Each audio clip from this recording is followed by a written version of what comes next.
ছয় জনগোষ্ঠীক জনজাতিকৰণৰ ক্ষেত্ৰত অসম তথা কেন্দ্ৰীয় চৰকাৰে যি আমাক প্ৰতাৰণা কৰিলে তাৰ ধিক্কাৰ দিছোঁ।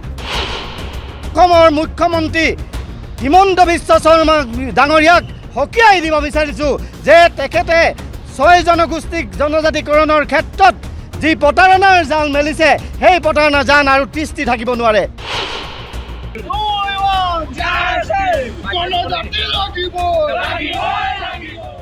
আজি চুতীয়া যুৱ সন্মিলন অসমে তিতাবৰৰ সদৰত আমি এক প্ৰতিবাদী কাৰ্যসূচী গ্ৰহণ কৰিছোঁ। ইয়াত আমি অসমৰ মুখ্যমন্ত্ৰী আৰু জনজাতি মন্ত্ৰী ৰণোজ পেগুৰ পুত্তলিকা দাহ কৰি প্ৰতিবাদ জনাব বিচাৰিছোঁ যে যোৱাকালি ভাৰতবৰ্ষৰ যিজন জনজাতি পৰিক্ৰমা মন্ত্ৰী তেওঁ স্পষ্টভাৱে লোকসভাত অসমৰ সাংসদৰ উত্তৰত কৈছিল যে অসমৰ পৰা যি জনজাতিকৰণৰ বাবে মন্ত্ৰীসভাৰ যি প্ৰতিবেদন পঠিয়াব লাগে আজি পৰ্যন্ত তেওঁলোকে এই প্ৰতিবেদন পঠিওৱা নাই। গতিকে আজি আমি এই মুহূৰ্তত চুতীয়া যুৱ সন্মিলন অসমে ছয় জনগোষ্ঠীক জনজাতিকৰণৰ ক্ষেত্ৰত অসম তথা কেন্দ্ৰীয় চৰকাৰে যি আমাক প্ৰতাৰণা কৰিলে তাৰ ধিক্কাৰ দিছোঁ। আৰু ইয়াৰ যোগেদি আমি অসমৰ মুখ্যমন্ত্ৰী হিমন্ত বিশ্ব শৰ্মা ডাঙৰীয়াক সকীয়াই দিব বিচাৰিছোঁ যে তেখেতে ছয় জনগোষ্ঠীক জনজাতিকৰণৰ ক্ষেত্ৰত যি প্ৰতাৰণাৰ জাল মেলিছে সেই প্ৰতাৰণাৰ জাল আৰু তিষ্টি থাকিব নোৱাৰে।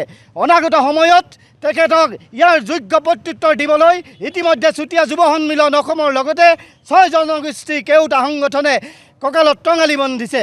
2024 চনত চুতীয়াসকলৰ লগতে ছয় জনগোষ্ঠী ৰাইজে এই বিজেপি মিছলীয়া চৰকাৰখনক উভৰাই দিবৰ কাৰণে ইতিমধ্যে ঐক্যবদ্ধ হৈছে।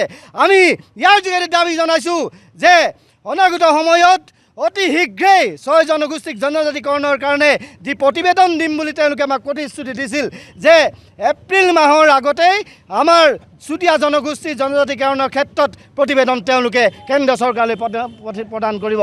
কিন্তু আজি দেখা গ'ল যে জনজাতি মন্ত্ৰীজনে নিজ মুখেৰেই স্বীকাৰ কৰিলে যে আমাৰ অসমৰ পৰা এই মন্ত্ৰীসভাৰ দুবাৰকৈ যি মন্ত্ৰীসভা গোট গঠন কৰা হৈছিল তেওঁলোক সেই প্ৰতিবেদন দিবৰ কাৰণে ব্যৰ্থ হৈছে।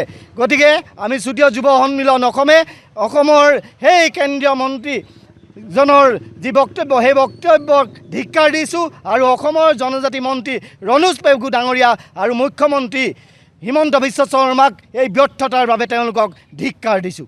যিকোনো খবৰৰ বাবে যোগাযোগ কৰক 7099017330 লগতে 7099017110 নম্বৰত।